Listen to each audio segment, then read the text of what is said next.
اللہ تعالیٰ نے قرآن پاک میں کئی انبیاء کرام کا ذکر فرمایا ہے، مگر حضرت ایوب علیہ السلام کا تذکرہ ایک خاص پہچان رکھتا ہے، صبر اور شکر اور وفاداری کی اعلیٰ مثال۔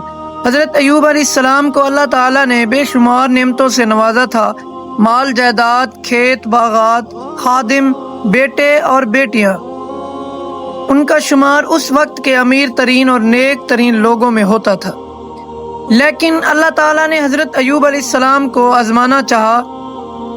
ان کی تمام دولت ختم ہو گئی، کھیت جل گئے، باغات برباد ہو گئے، جانور مر گئے، اور سب سے بڑھ کر ان کے تمام بچے ایک حادثے میں جاں بحق ہو گئے۔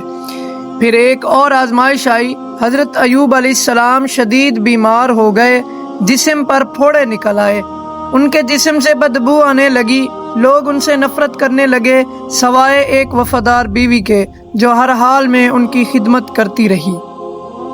لوگوں نے حضرت ایوب علیہ السلام کو شہر سے نکال دیا، وہ شہر کے باہر ایک کھنڈر میں رہنے لگے۔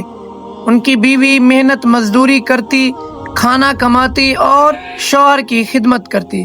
حضرت ایوب علیہ السلام نے کبھی زبان سے شکایت نہ کی، بلکہ ہر لمحہ صبر اور شکر کے ساتھ اللہ کی طرف رجوع کرتے رہے۔ ان کی دعا مشہور ہے، جیسا کہ قرآن پاک میں سورۃ الانبیاء آیت نمبر 83 میں آیا ہے، مجھے تکلیف پہنچی ہے اور تو سب سے زیادہ رحم کرنے والا ہے۔ جب صبر اپنی انتہا کو پہنچا، اللہ تعالیٰ کی رحمت جوش میں آئی، وحی نازل ہوئی، اٹھو اپنا پاؤں زمین پر مارو، وہاں سے ایک چشمہ نکلے گا، اس پانی سے نہاؤ اور پیو۔ حضرت ایوب علیہ السلام نے ایسا ہی کیا، چشمہ جاری ہوا، جیسے ہی انہوں نے نہایا اور پانی پیا، ان کا جسم تندرست ہو گیا، بیماری ختم ہو گئی، چمکدار جلد واپس آ گئی۔ اللہ نے ان کو پہلے سے زیادہ صحت عطا فرمائی، کھویا ہوا مال و دولت لوٹا دیا، اور ان کے مرحوم بچوں کے بدلے میں نئے اور نیک بیٹے بیٹیاں عطا فرمائی۔ ان کی بیوی نے جو خلوص سے خدمت کی تھی، اللہ نے اس کا بھی بدلہ دیا۔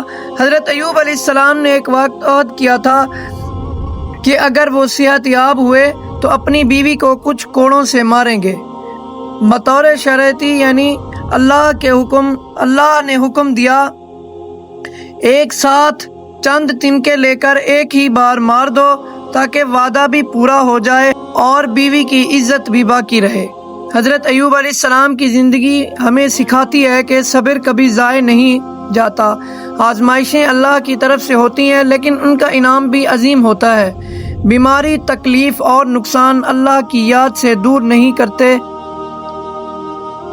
بلکہ قریب کرتے ہیں۔ جو صبر کرتا ہے اللہ اس کے ساتھ ہوتا ہے۔